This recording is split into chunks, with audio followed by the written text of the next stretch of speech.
नमस्कार दोस्तों, मैं हूं ट्रेन पायलट और ट्रेन पायलट चैनल में आपका एक बार फिर से स्वागत है। जी हां, आज एएलपी साइको का टेस्ट 4 कंसंट्रेशन टेस्ट को पढ़ेंगे, जिसमें हमें प्लेसमेंट फिगर को आज पढ़ना है।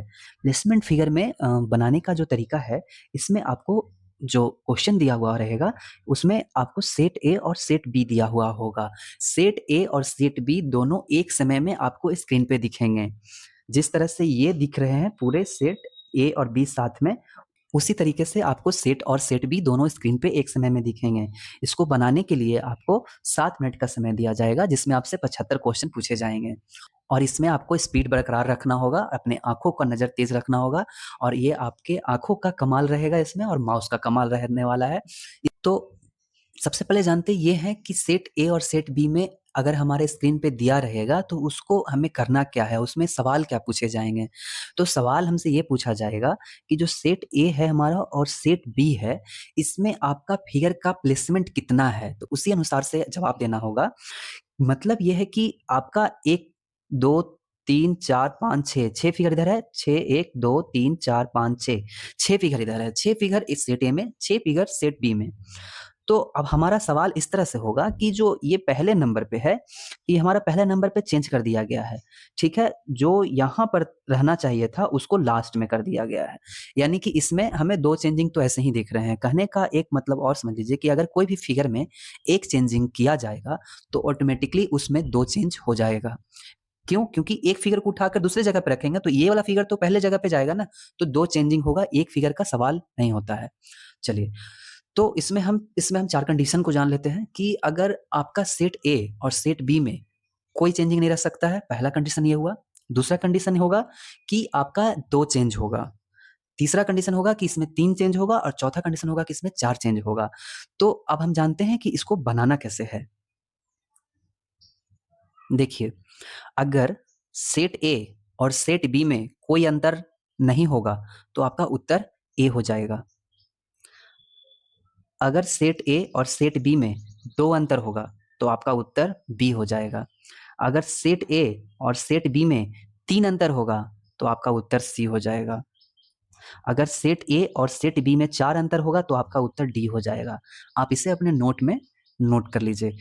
आप अपने बाएं हाथ के उंगली को स्क्रीन पे आप जिस क्वेश्चन को बना रहे हैं, उस क्वेश्चन के ऊपर रखेंगे, ठीक है? और सेट ए के नीचे रखेंगे। कहने का मतलब ये हमारा सेट ए है, सेट ए है, ये हमारा सेट बी है। तो हमारा उंगली जो है यहाँ पे रहेगा कि हाँ, हमने इस क्वेश्चन को सॉल्व करना है। क्यों? क्योंकि आप भटक जाएंगे। अगर आप उंगली नहीं रखेंगे, आप भटक जाएंगे। पहले आप सेट ए के, इसको आप सेट ए मान लीजिए, ठीक है? पहले ये देखेंगे, यहाँ देखेंगे। अगर ये चेंज हो गया तो हम मन में ए याद रखेंगे, ए। ठीक है, मानते हैं कि कोई चेंज नहीं होने पे हमें ए उत्तर देना है। ये हमें पहले माइंड में सेट रखना है, क्योंकि हमें इतना पता है कि अगर एक चेंज हो गया तो उसमें पक्का 2 चेंज भी होगा, ठीक है?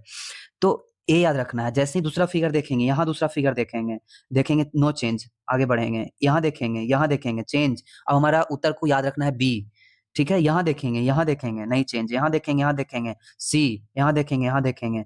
अच्छा, 4 चेंज हुआ डी, उत्तर हम डी मारेंगे। देखेंगे इस तरह से देखेंगे। ये देखिए ए, बी, सी मारेंगे, ठीक है? यहाँ देखिए चेंज, तो ए, बी, सी, उत्तर सी। इस तरह से आपको करना है। मतलब आपको मन में बस ध्यान में रखना है, आपको उंगली को यहाँ रखना है। उंगली को रखने के बाद आप जो है यहाँ नजर को डालेंगे, फिर यहाँ नजर को डालेंगे। जैसे अगर आपको चेंज दिखा, मन में ये याद रखेंगे, यहाँ देखेंगे इस तरह से बी, सी। क्योंकि आपको समय कम है, क्वेश्चन ज़्यादा बनाना है, एक्यूरेसी 100% रखना है। आपको दिमाग को इतना शार्प रखना पड़ेगा कि आप माइंड में आपने जो याद रखा उसको भूलें ना। जैसे कि सेट ए को आप मूव कर रहे हैं सेट ए में और सेट बी में, अगर आप पूरे को एक बार में देख के मिलाने की कोशिश करेंगे, आपसे नहीं हो पाएगा। आप पहले सेट ए के पहले फिगर को मैच कीजिए, चेंज है, आप मन में ए याद रखिए। फिर दूसरे पे जाइए, दूसरे को मिलाइए, नो चेंज है, आगे बढ़िए। तीसरे को मिलाइए, बी याद रखिए, अगर चेंज है बी याद रखिए, तीसरे को मिलाइए, चौथे को मिलाइए, नो चेंज है, कुछ मत कीजिए, मन में जैसे याद है ये रखे रहिए, और पांचवें को मिलाइए, पांचवा चेंज है सी याद रखिए, छठा चेंज है डी याद है, तो डी डी मारिए, फटाक से डी मारिए, आगे बढ़िए। इस तरह से कीजिए, प्रैक्टिस कीजिएगा, बहुत तेजी में हो जाएगा। मैं इसको 5 मिनट में सॉल्व करने लगा था जब एग्जाम में जाने का था, तो वहाँ 7 मिनट हमें मिले थे और 75 क्वेश्चन पूछे गए थे। और तो इसी तरीके से आपको ये नोट कर लेना है और ये बायां उंगली को अपने स्क्रीन पर रखना है और इस तरह से आपको प्रैक्टिस करना है। तो अब चलिए हम कुछ क्वेश्चन को प्रैक्टिस करके देख लेते हैं। ये देखिए, जैसे कि यहाँ पर आपका सेम है, कुछ नहीं, आगे बढ़िए, सेम है, आगे बढ़िए, यहाँ पर आपका एक चेंज मिला तो ए याद रखिए, ए याद रखिए, यहाँ पर सेम है, यहाँ पर डिफरेंट है, बी याद रखिए, चलिए सेम है तो बी मारिए फटाक से। फिर यहाँ पर आइए, यहाँ पे ये देखिए, ये ऐसे देखिए, इस तरह से आपको देखना होगा, उंगली रख के रहना होगा, यहाँ चेंज मिला आपको, मन में ये ए याद रखिए, यहाँ देखिए ये रहा, सेम है, बी याद रखिए, सी हो गया उत्तर, ठीक है।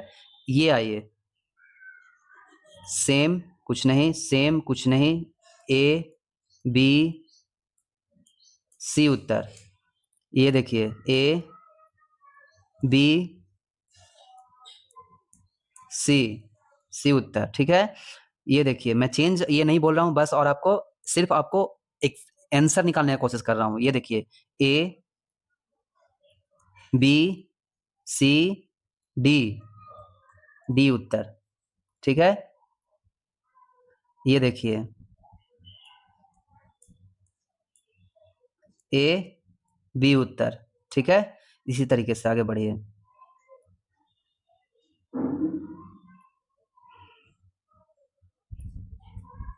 ए बी, बी उत्तर, ए बी उत्तर, देख रहे हैं, इस तरह से मैच करना है, ए बी सी, सी उत्तर, ए बी उत्तर, ए बी उत्तर, ठीक है। ए बी, बी उत्तर। इसी तरीके से आपको चेंज पे बस ध्यान देना है ना, और जैसे जितना चेंज मिला है आप अपने ए बी सी करते चले जाइए, आगे बढ़ते चले जाइए, और जितना पे आप जैसे सी पे आकर रुक गए, सी मार दीजिए, डी पे आकर रुक गए, डी मार दीजिए, क्योंकि अगर आप इधर काउंट करने लगेंगे कि एक अंतर है, दो अंतर है या तीन अंतर है, इधर भी दो अंतर है, तीन अंतर है, तो सी मारना चाहिए तो सी मारेंगे, तो उस केस में आप कंफ्यूज हो जाएंगे, आपका क्वेश्चन जो है गलत होने का संभावना बढ़ जाएगा। आपको जितना चेंजिंग मिला, एक चेंजिंग मिला बी ए, दो चेंजिंग मिला बी, तीन चेंजिंग मिला सी, ऐसे कीजिए और आगे बढ़िए। जैसे ही अगर पूरा कंफर्म हो, पूरा आगे तक आप कंप्लीट काउंट कर लिए, आपका सी पर रुके हुए हैं सी मार दीजिए, डी पर रुके हैं डी मार दीजिए, ए पे रुके हुए हैं यानी कि ए, तो ए अगर कोई भी चेंजिंग नहीं मिला, मान लीजिए कि आगे बढ़ रहे हैं, आगे बढ़ रहे हैं, एक भी चेंजिंग मिला ही नहीं, आपको इतना पता होना चाहिए कि कोई चेंजिंग नहीं मिलेगा तो ए मारना है, ठीक है। और ये डिफिनिट है, मान लीजिए आप कहिएगा कि एक चेंजिंग मिला, हम ए याद रखे हुए हैं, तो ए याद रखे हुए हैं और आगे हम ए मार दिए, तो क्योंकि चेंजिंग तो है, तो इतना जान लीजिए कि अगर एक चेंजिंग होगा तो दो भी चेंजिंग पक्का होगा, यानी कि ए आपका एक चेंजिंग होगा तो आपको दो चेंजिंग भी मिलने वाला है, यानी कि बी उत्तर होने वाला है। ए तभी आंसर होगा जब आपका कोई चेंजिंग नहीं होगा, इसलिए आप जैसे ही एक चेंजिंग मिला आप ए याद रखिए, दो चेंजिंग मिला बी याद रखिए, और तीन चेंजिंग मिला सी याद रखिए, चार चेंजिंग मिला डी याद रखिए, और जिस पे आप रुके हुए हैं, सी पे रुके हुए हैं और पूरा देख लिए, सी मारिए, बी पे रुके हुए हैं और पूरा देख लिए, बी मारिए। इस तरीके से आपको बनाना है, आपको एक दो तीन चेंजिंग करके काउंट नहीं करना है, इस तरीके से बनाएंगे आपका एक भी गलती नहीं होगा। 7 मिनट की जगह आप 5 मिनट में इसको सॉल्व कर सकते हैं। 2018 में ये पूछे गए थे प्रश्न, और उस वक्त के लिए ये नया था, उस वक्त के लिए नया था, बहुत सारे लोग इसमें फेल हुए थे, बहुत सारे लोग। 7 मिनट में क्या, मैं तो उसको 4 मिनट में बना लिया था, और बना करके और उसको 2-2.5 मिनट लास्ट में बचा, उसके बाद मैं उसे रीचेक भी कर लिया। रीचेक क्या कर, जब सही मारा हूं तो सही सही ही होगा, एक भी मिस्टेक तो मिलेगा नहीं। मैंने पूरे पूरे सॉल्व किए थे, और ऐसा नहीं है 75 क्वेश्चन नहीं पूछे गए थे, मुझे जहां तक याद है मुझे 60 क्वेश्चन पूछे गए थे, लेकिन अभी बहुत सारे RDSO में शायद 75 देखने को मिल रहा है, इसलिए मैं 75 बताया हूँ, 7 मिनट बताया हूँ। इसलिए आपको ये खास ख्याल रखना है, 2018 में जहाँ पे मैं एग्ज़ाम देने गया था, मेरे जो रूम पार्टनर बने थे, जैसे ट्रेन में मिल गए थे, तो वो मेरे रूम पार्टनर बन गए थे। तो वो ये वाला जो सेट था, ये जहाँ भी मैं पढ़ा था, वहाँ पे हुआ ये था कि सिर्फ़ एक पेज दे दिए थे और बोले थे, "ये वाला पैटर्न नया आया है, इसको इस तरह से बनाना है, मेरे बुक में नहीं है, आप लोग देख लीजिएगा।" लेकिन हुआ ये कि किसी ने नहीं देखा, बहुत लोग ध्यान दिए, बहुत लोग नहीं ध्यान दिए। जो लोग ध्यान दिए, आसानी से कर पाएँ और मेरे जो रूम पार्टनर थे, वो 40 क्वेश्चन मात्र कर पाए। बोले मैं मेरा पूरा समय निकल गया, मैं 40 क्वेश्चन कर पाया।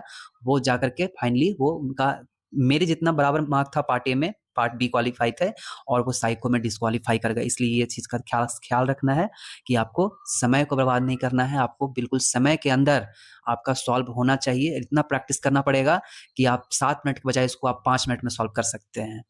चलिए नेक्स्ट वीडियो में हम नेक्स्ट टॉपिक पे बात करेंगे। अगर वीडियो अगर अच्छा लगा हो तो लाइक एंड सब्सक्राइब ज़रूर कीजिएगा, अपने दोस्तों के साथ ज़रूर शेयर कीजिएगा, जो भी एलपी का प्रिपरेशन कर रहे हैं। चलिए धन्यवाद।